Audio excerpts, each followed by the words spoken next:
শিক্ষা ব্যবস্থায় দুর্নীতির অভিযোগ ও শিক্ষামন্ত্রীর পদত্যাগের দাবিতে মুরারই ২ নম্বর ব্লক কংগ্রেসের বিক্ষোভ মিছিল ও থানা ডেপুটেশন।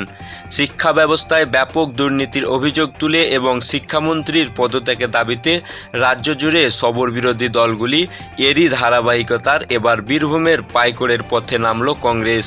মুরারই ২ নম্বর ব্লক কংগ্রেস কমিটির উদ্যোগে আয়োজিত হয় এক বিশাল বিক্ষোভ মিছিল ও থানা ডেপুটেশন। শিক্ষান্নে দুর্নীতি এবং এর প্রতিকারের দাবিতে আজ পাইকড়ে তীব্র আন্দোলন গড়ে তুলল কংগ্রেস কর্মীরা। মুরারই ২ নম্বর ব্লক কংগ্রেস কমিটির সৌজন্য আয়োজিত এই বিক্ষোভ মিছিল এলাকার শত শত কর্মী সমর্থক অংশ নেন। মিছিলটি এলাকায় বিভিন্ন গুরুত্বপূর্ণ পথ পরিক্রমা করে এবং প্রত্যেকের হাতে মোমবাতি দেখা যায়।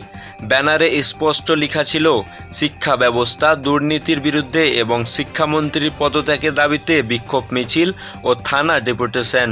মিছিলে অংশগ্রহণকারী নেত্রী ও কর্মী স্লোগান উত্তাল করে তোলেন রাজপথ। তাদের মূল দাবি অবিলম্বে শিক্ষা ব্যবস্থা স্বচ্ছতা ফেরাতে হবে এবং বর্তমান শিক্ষামন্ত্রীকে পদত্যাগ করতে হবে। শিক্ষান্নে দুর্নীতির ইস্যুতে বিরোধীদের এই আন্দোলন আগামী দিনে আরও তীব্র আকার ধারণ করে কিনা এখন সেটাই দেখার বিষয়। পাইকড় থেকে আপনারা দেখছেন টিকে খবর। ভিও রিপোর্ট, টিকে খবর। একটা কথা ভুলে চললে হবে না, ভারতবর্ষের যুবকদের কথা রাহুল গান্ধীজি প্রথম উৎখাত করেছিলেন।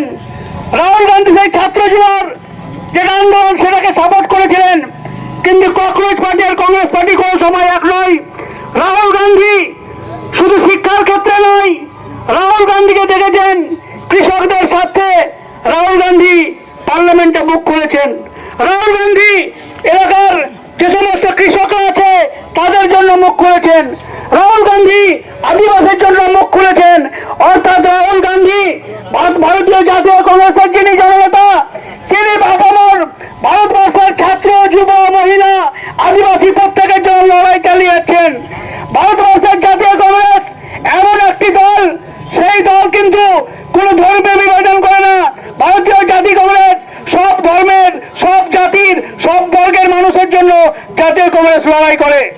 তাই আমরা এখানে আজকে উপস্থিত হয়েছিলাম যে আপনারা জানেন যে বিগত কয়েকদিন ধরে যে আন্দোলন চলছে দেশের শিক্ষামন্ত্রীর পদত্যাগের দাবিতে, রাহুল গান্ধী, সেদিন প্রিয়াঙ্কা গান্ধী সহ কংগ্রেসের কেসি বেণুগোপাল সহ সবাই তারা প্রধানমন্ত্রীর বাড়ির অদূরে একটা ধর্ণা অবস্থান করেছিলেন। সেখানে একজন ভারতবর্ষের যিনি জননেতা, তিনি ভারতবর্ষের জনগণের বাণী, তিনি ভারতবর্ষের সাধারণ মানুষের আওয়াজ তিনি পার্লামেন্টে তুলে ধরেন এবং তিনি ডেমোক্রেসিতে ভারতবর্ষের পার্লামেন্টের বিরোধী দলনেতা, তাকে এমনভাবে নিগ্রহ করা হয়েছিল সেটা অবর্ণনীয়। কারণ আপনারা জানেন ভারতীয় পার্লামেন্টে যেমন একটা প্রধানমন্ত্রীর ভূমিকা আছে এবং যিনি জননেতা থাকেন অর্থাৎ যে বিরোধী দলনেতা, তার একটি সাংবিধানিক একটা রাইট আছে। তিনি ভারতবর্ষের যে সরকার আছে সেই সরকারের ভুল ত্রুটি, তার অন্যায়গুলো তুলে ধরার তার রাইট আছে। তাই রাহুল গান্ধী পথে নেমেছিলেন। তাই সেদিন আমরা যেদিন আমরা 21শে জুলাই আমরা কলকাতায় আমরা যাই, সেদিন সন্ধ্যাবেলায় শুনছি যে রাহুল গান্ধীকে এইভাবে হ্যারাসমেন্ট করে গ্রেপ্তার করা হয়েছে বা আটক করা হয়েছে। সেদিন কিন্তু ভারতবর্ষের প্রতিটি জায়গায় সঙ্গে সঙ্গে মানুষরা নেমে পড়েছিল রাহুল গান্ধীর মুক্তির দাবিতে। আমরা তখন কলকাতায় ছিলাম, কলকাতাতেও সে আন্দোলন হয়েছিল, গুজরাটে হয়েছিল, সব জায়গায় হয়েছিল। তারপরে কিছুক্ষণের মধ্যে রাহুল গান্ধীকে ছাড়া হয়। কিন্তু আমরা চাই না আগামী দিনে এই ধরনের জননেতাকে কেউ অ্যারেস্ট করুক বা হেনস্থা করুক, যেমন দিল্লির ক্ষেত্রে করুক তেমনি আমরাও চাই না।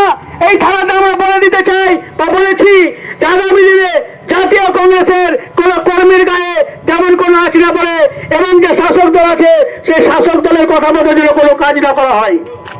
আপনারা যারা গেছেন কলকাতায় প্রত্যেকে শুনেছেন 21শে জুলাই সভাতে যাওয়ার সময় আমাদের কংগ্রেস যারা কর্মী আছে তাদের বাস আটকানো হয়েছে, তাদের গাড়ি আটকানো হয়েছে, তাদেরকে মারধর করা হয়েছে।